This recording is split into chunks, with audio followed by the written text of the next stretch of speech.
Guiding Principle 28 says we value the God-given right of free will.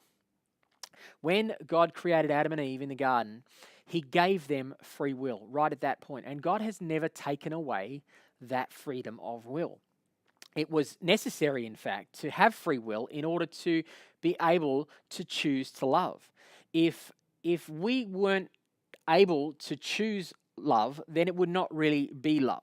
We choose to love our spouse and our family, and we choose to show love and concern and care for people in our world because we aren't robots. What makes it meaningful is the fact that we have been given a choice. I can choose to love you, or I can choose not to love you. And God knew that. And so God wanted to give the gift of free will, and he's never taken that away. And so as a church, we value that. God will never inflict his will upon a person. Anytime there are consequences in life and in our community and in the world, it's as a result of the choices that we have made as humans because of the free will we have been given.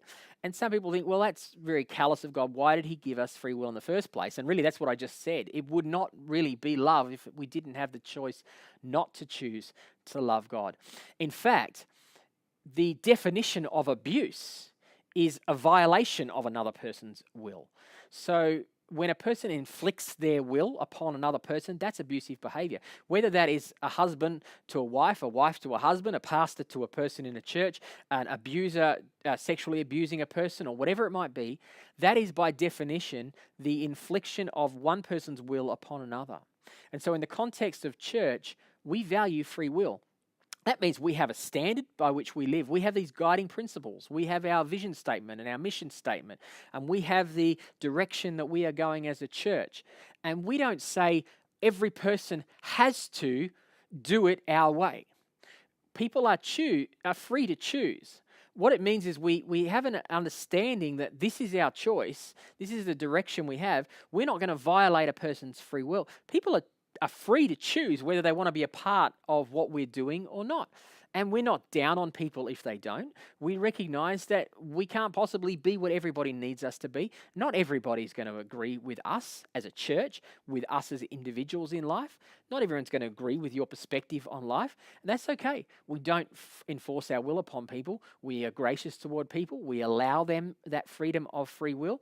But we say, hey, within the context of our family and our culture, whether that's your biological family or your business or your organization or the church, within the context of our culture, we are saying to be a part of this, we're asking you to choose to be on board with us. We're not telling you have to be, but we're saying that is a requirement. You make the choice, but you don't have to. You can choose to get on board with another organization or another church or another business if you want to, but that's not a violation of free will. And so we do value free will, but we don't do it at the expense of everybody's free will can come and do whatever they want within the life of our church, because then we would have no culture. We would have a watered down culture, and we'd all be firing off in different directions, and everybody would be doing their own thing and having their own opinion about everything, and we'd never get any alignment. In fact, alignment requires us to choose to submit. And that's the fact that we get to choose to submit. We don't get submission enforced upon us. People say, as a senior leader here, for instance, at C3 Church, I could choose not to submit to C3. I could go, hey, our church doesn't fit within C3. We could choose, we're not going to be part of C3, but we would then choose not to. Now, we're not going to do that because we value and we agree with and we feel like we're aligned with C3. But C3 aren't telling us you have to. Sometimes churches do leave our movement because they feel as though it's time for them to go in a different direction. And I've watched our senior leaders, they're very gracious about that. Pastors Phil and Chris and our senior leadership in C3 are very gracious, and they understand this principle I'm telling you. We value free will. We're not down on people for choosing something different to us, but we recognize that we choose to submit and go in this direction. That's what it means when we say we value free will here at C3 Church.